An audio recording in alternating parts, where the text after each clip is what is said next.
कि जन आशीर्वाद यात्रा पूरे प्रदेश में निकल रही है। यात्रा सोनकच्छ पहुंची। यात्रा में भाजपा के राष्ट्रीय महासचिव कैलाश विजयवर्गीय मौजूद थे। कैलाश विजयवर्गीय से डीजियाना न्यूज के एडिटर एंड चीफ डॉक्टर प्रतीक श्रीवास्तव ने खास चर्चा की। मध्य प्रदेश में जन आशीर्वाद यात्रा निकाली जा रही है भारतीय जनता पार्टी द्वारा, और पूरे प्रदेश में मुख्यमंत्री शिवराज सिंह चौहान के साथ जिस नेता की सर्वाधिक मांग है वो है कैलाश विजयवर्गीय। भारतीय जनता पार्टी के राष्ट्रीय महासचिव हैं और मध्य प्रदेश के कद्दावर भाजपा नेता हैं। अनेक विधानसभा क्षेत्रों से उनकी मांग आ रही है कि वे जन आशीर्वाद यात्रा के साथ उनके विधानसभा क्षेत्र में पहुँचे ताकि जनता का प्रतिसाद मिल सके। आइए बात करते हैं कैलाश विजयवर्गीय जी से। कैलाश जी, मध्य प्रदेश में इतने साल सत्ता में रहने के बाद जन आशीर्वाद यात्रा निकालने की ज़रूरत क्यों पड़ रही है? देखिए, हम हमेशा निकालते हैं, हर चुनाव में हमने जन आशीर्वाद यात्रा निकाली है, और उसका उद्देश्य सिर्फ इतना ही है कि हमने 5 साल काम किया है, आप हमें आशीर्वाद दीजिए अगले 5 साल के लिए, और ये हमेशा निकलती रही है।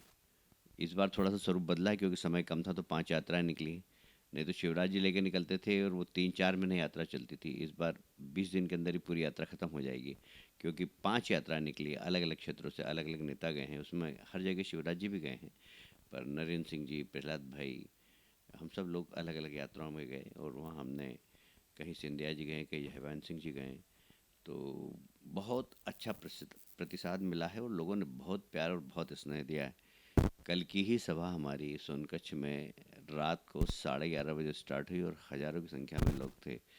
तो ये इस बात का सबूत है कि जनता हमारा इंतज़ार कर रही। 4 घंटे के बाद भी, पानी गिर के छींटे आ रहे हैं उसके बाद भी अगर लोग हमारा इंतज़ार कर रहे हैं तो आप समझ सकते हैं कि लोग हमसे प्यार कर रहे हैं और फिर से चाहते हैं कि भारतीय जनता पार्टी की सरकार बने।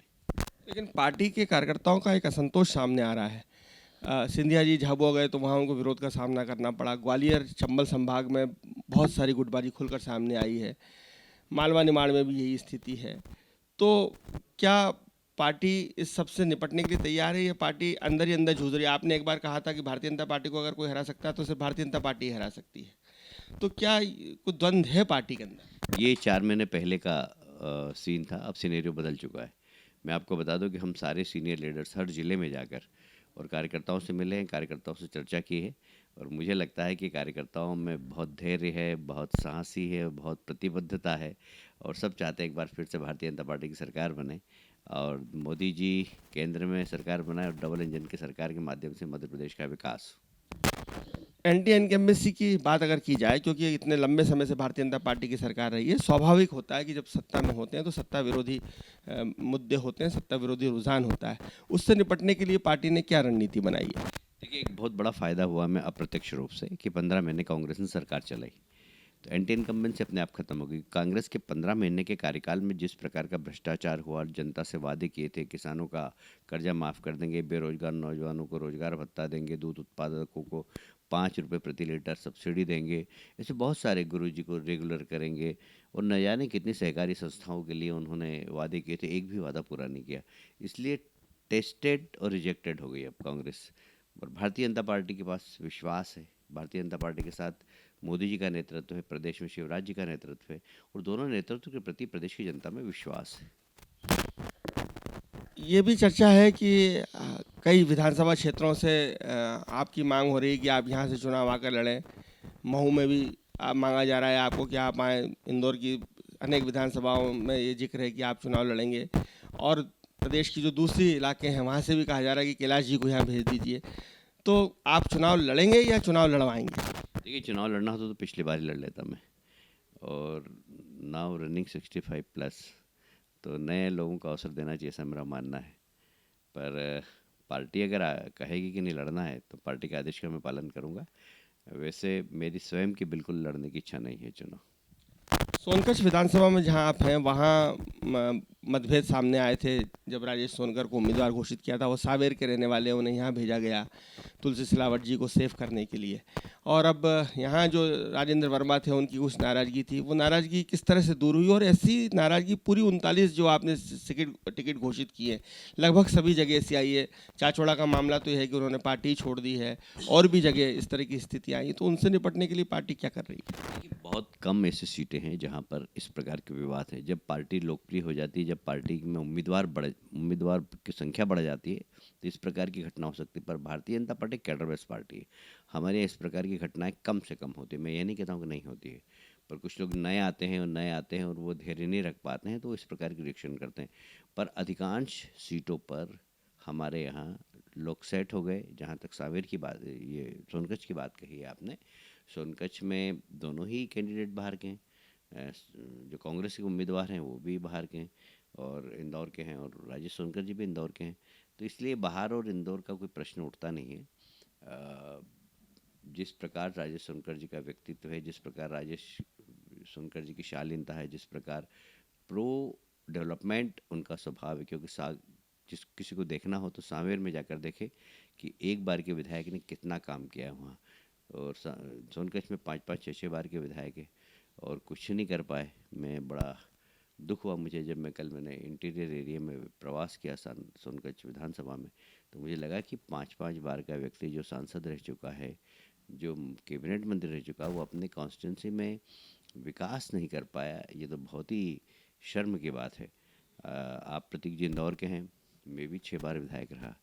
आपने मुझे काम करते हुए देखा। हमने इंदौर का नक्शा बदल दिया। मैं यहाँ वादा करता हूँ कि अगर राजेश सोनकर जीतते हैं तो सोनकच्छ में इंदौर की खुशबू आएगी। भारतीय जनता पार्टी इन दिनों महिलाओं पर खास फोकस कर रही है। मध्य प्रदेश में लाडली बहना योजना की बात की जा रही है, 450 रुपये में गैस देने की बात की जा रही है, और वहाँ दिल्ली में मोदी जी विशेष सत्र बुलाकर महिला आरक्षण पर जोर दे रहे हैं। महिला आरक्षण बिल लोकसभा से पारित भी हो गया है। तो क्या भारतीय जनता पार्टी ने अपनी चुनावी रणनीति के तहत महिलाओं को पर ध्यान केंद्रित किया, और ये महिला आरक्षण क्या मास्टर स्ट्रोक माना जाए? मुझे लगता है कि लोग सिर्फ नारे देते हैं महिला सशक्तिकरण के पर, किंतु महिला सशक्तिकरण के लिए काम नहीं हुए थे। मुझे कहते हुए गर्व है कि प्रदेश की सरकार हो या केंद्र की सरकार हो, महिला सशक्तिकरण के लिए हमने काम किया। और ये बिल तो माइलस्टोन है। मतलब महिलाओं के सशक्तिकरण के लिए जो मातृ वंदना बिल पार्लियामेंट में दोनों सदन में पारित हुआ है, वो तो माइलस्टोन है। और विशेषकर मैं तो मोदी जी को धन्यवाद देना चाहता हूँ कि किस प्रकार विपक्ष को साथ में लेकर उन्होंने इस बिल को पारित करवाया। तो ये बिल इस देश की राजनीति के अंदर महिला सशक्तिकरण का एक माइलस्टोन साबित होगा, और मुझे लगता है कि देश के विकास में महिलाओं की भागीदारी सुनिश्चित होगी। और जो भारत दुनिया के सामने खड़ा है, वो बहुत ताकत से कह सकता है कि मेरे देश में प्रजातंत्र और मेरे देश में महिलाओं को सशक्त नेतृत्व। कांग्रेस कह रही कि राजीव गांधी का सपना था, 33% आरक्षण की बात उन्होंने की। कांग्रेस कह रही कि सबसे पहले हम राज्यसभा में लाए, मनमोहन सिंह जी जब सरकार थी, देवगौड़ा जी लेकर आए थे, जब हम देवगौड़ा जी को सपोर्ट कर रहे थे। और ये इसका श्रेय अगर किसी को है तो सोनिया जी ने कहा कि वो राजीव जी को है। देखिए, कांग्रेस ने हमेशा नारे दिए और नारे से कभी भी परिवर्तन नहीं आता है। जैसे गरीबी हटाओ का नारा श्रीमती इंदिरा गांधी ने दिया था, और एक ने 2 इलेक्शन जीते। पर गरीबी हटने के लिए योजनाएं बनाने का काम नरेंद्र मोदी जी ने किया। और मुझे कहते हुए गर्व है कि आज़ादी के बाद पहली बार 13.5 करोड़ लोग गरीबी रेखा से ऊपर आ गए, मतलब मिडिल क्लास में पहुंच गए, क्योंकि हमने योजनाएं इस प्रकार की बनाई। चाहे प्रधानमंत्री आवास योजना हो, चाहे आयुष्मान भारत योजना हो, चाहे उज्ज्वला योजना हो, गरीब को सक्षम बनाने के लिए हमने काम किया है। छोटे छोटे लोन दिए, बिल्कुल सब्जी वालों को 10,000 15,000 लोन देकर उसको सक्षम बनाया। अभी विश्वकर्मा जयंती वाले दिन जिस तरीके से हमारे देश के कारीगरों को प्रोत्साहित करने के लिए 2 लाख का लोन देने का प्रधानमंत्री जी ने योजना घोषित की है, अद्भुत है वो। क्योंकि हमारे देश की जो कला है, संस्कृति है, वो सारी दुनिया में उसकी सानी नहीं कोई। तो इस प्रकार के जो कलाकार हैं उनको मौका देना और वे रोजगार देने वाले बने, ऐसा सक्षम बनाना, मैं समझता हूँ ये मोदी जी का सपना है और उन्होंने पूरा किया। उदय स्टालिन जो हैं वो कह रहे हैं कि सनातन धर्म डेंगू है, और ताज़ा बयान उनका ये आया है कि सनातन धर्म खत्म होगा तब जातिवाद खत्म होगा। और दूसरी तरफ आप सनातन धर्म के सबसे बड़े पैरोकार हैं, आप चुनावी सभाओं में भी भजन गाते हैं। तो सनातन धर्म ये चुनावी मुद्दा है या सनातन धर्म के वास्तव में उदय स्टालिन या उनकी मानसिकता जो है वो वास्तव में सनातन धर्म के विरोध में है? डीएमके तो हमेशा सनातन धर्म के विरोध में रहा है, पर मुझे आश्चर्य जब हुआ जब कांग्रेस के राष्ट्रीय अध्यक्ष खड़गे जी के बेटे जो कर्नाटक में मंत्री हैं, कैबिनेट मंत्री हैं, उन्होंने उदय निधि के बयान का समर्थन किया। उसके बाद बहुत सारे नेता इस देश के अंदर हैं जिन्होंने रामचरितमानस के ऊपर टिप्पणी की। मैं अपना मुंह गंदा नहीं करना चाहता जो उन्होंने बोला है, जिस तरीके से बोला है, क्योंकि हमारी भगवान राम पे बहुत श्रद्धा है, रामचरितमानस पे बहुत श्रद्धा है। तो हम जो उन्होंने गंदी बात कही उसको अपने मुंह से दोहराना नहीं चाहते, पर जिस तरीके से विदेशियों के एजेंट बनकर इस देश में सनातन धर्म के खिलाफ लोग बोलकर तुष्टिकरण की नीति और वोट बैंक बनाना चाहते हैं, मुझे लगता है कि इस देश की जनता आने वाले चुनाव में उनको करारा जवाब देगी। सनातन धर्म था, सनातन धर्म है और सनातन धर्म रहेगा। मुझे गर्व है कि मोदी जी के नेतृत्व में सनातन धर्म का झंडा लहरा रहा है, क्योंकि एक सोच का अंतर होता है। जब भी यूपीए की सरकार थी या कोई भी सरकार हो, विदेश से मेहमान आते थे तो वो क्या करते थे, आगरा दिखाने ले जाते थे। हमारे देश के प्रधानमंत्री कोणार्क मंदिर दिखाते, नालंदा की कलाकृति दिखाते। तो हमारे देश, हमारे संस्कार, हमारी संस्कृति को सारी दुनिया के अंदर बताना और उसमें गौरवान्वित महसूस करना, ये हमारे प्रधानमंत्री जी की विशेषता, और इससे भारत भी गौरवान्वित होता है।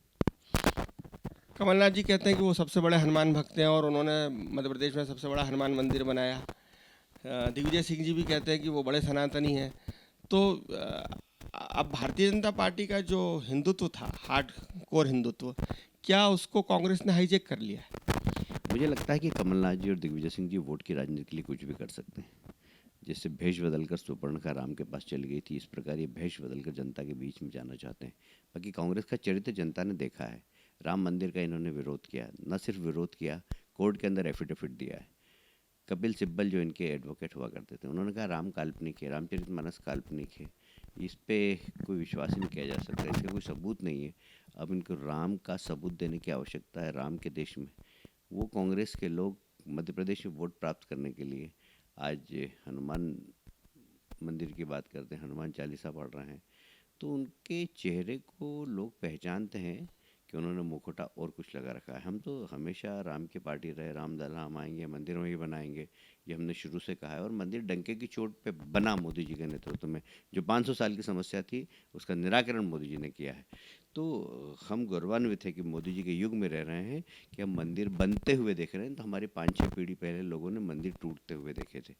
तो ये हमारे लिए बहुत गर्व की बात है कि ऐसे समय में जब लोग सनातन धर्म पे ऐसी टिप्पणी कर रहे हैं जो कि माफ़ नहीं की जा सकती, ऐसे समय में मोदी जी भारत की संस्कृति, संस्कार, सभ्यता और सनातन धर्म का झंडा सारी दुनिया के अंदर लहरा रहे हैं। आखिरी सवाल, क्या भाजपा के केंद्रीय नेतृत्व ने मध्य प्रदेश का चुनाव हाईजैक कर लिया है? प्रादेशिक नेतृत्व की जगह अब सारे जो सूत्र हैं वो अमित शाह जी के हाथ में आ गए हैं, उनके 2 दूत हैं यादव जी और वैष्णव जी, उनके हाथ में आ गए हैं और वो आप सब लोगों को निर्देशन में चुनाव लड़वा रहे हैं।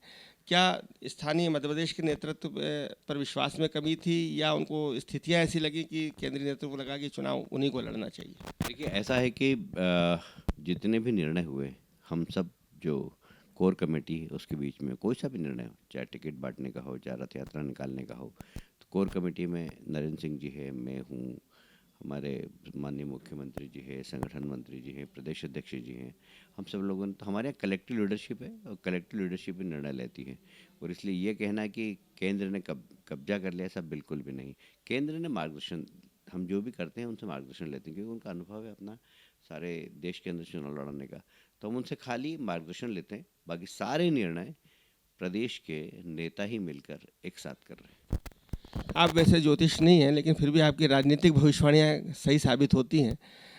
बिल्कुल वाजिब लगाकर बताएं कि इस बार मध्य प्रदेश में किसकी सरकार बनेगी और आपको कितनी सीटें मिलेंगी? भारतीय जनता पार्टी की सरकार बनेगी और more than 150 seats Bharatiya Janata party को मिलेगी। बहुत धन्यवाद। आप सुन रहे थे कैलाश विजयवर्गीय जी को, जो सनातन धर्म को लेकर और मध्य प्रदेश भाजपा की राजनीति को लेकर बहुत स्पष्टता के साथ कह रहे हैं कि सनातन धर्म था, है और रहेगा। उसको ख़त्म करने की कोई भी कोशिश कामयाब नहीं होगी। जो लोग सनातन धर्म को ख़त्म करना चाहते हैं वे खुद समाप्त हो जाएंगे। और ये दावा भी कर रहे हैं कि भारतीय जनता पार्टी की ही सरकार बनेगी, क्योंकि 4 महीने में बहुत कुछ स्थितियाँ बदल चुकी हैं। कैमरामैन सौरभ पवार के साथ प्रतीक श्रीवास्तव, सोनकच्छ, पुष्पगिरी।